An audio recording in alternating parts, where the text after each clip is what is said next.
L'équipe de stylistes automobiles sait que les dimensions de la 177 seront déterminantes pour sa réussite. Aussi mise-t-elle tout sur une notion bien particulière. Tout designer, tout artiste sait qu'on peut mesurer la beauté. Certaines proportions présentent ce qu'on appelle le nombre d'or.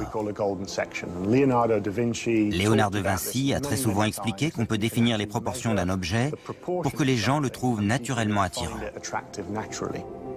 Remontons au moins à l'an 500 avant Jésus-Christ. Ce qu'on appelle le nombre d'or est un rapport mathématique compliqué de 1 pour 1,618. Pour faire simple, disons qu'il s'agit d'un rapport d'un tout petit peu plus d'un tiers pour un tout petit peu moins de 2 tiers. Il serait naturellement beau et il aurait des résonances en chacun de nous.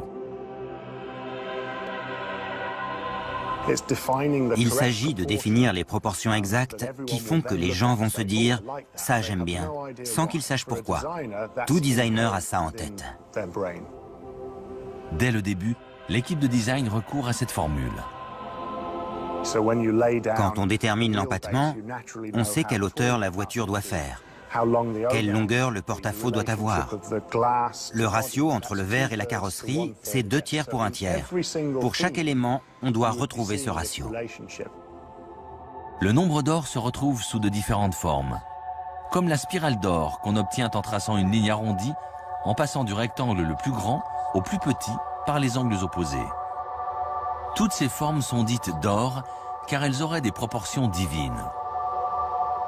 Un qualificatif judicieux car ces proportions divines se retrouvent dans quantité de choses, de la forme de la coquille de l'escargot à celle du corps humain, en passant par l'architecture des bâtiments antiques, comme le Parthénon ou la volute des galaxies. Cette notion fascine mathématiciens et artistes depuis des siècles.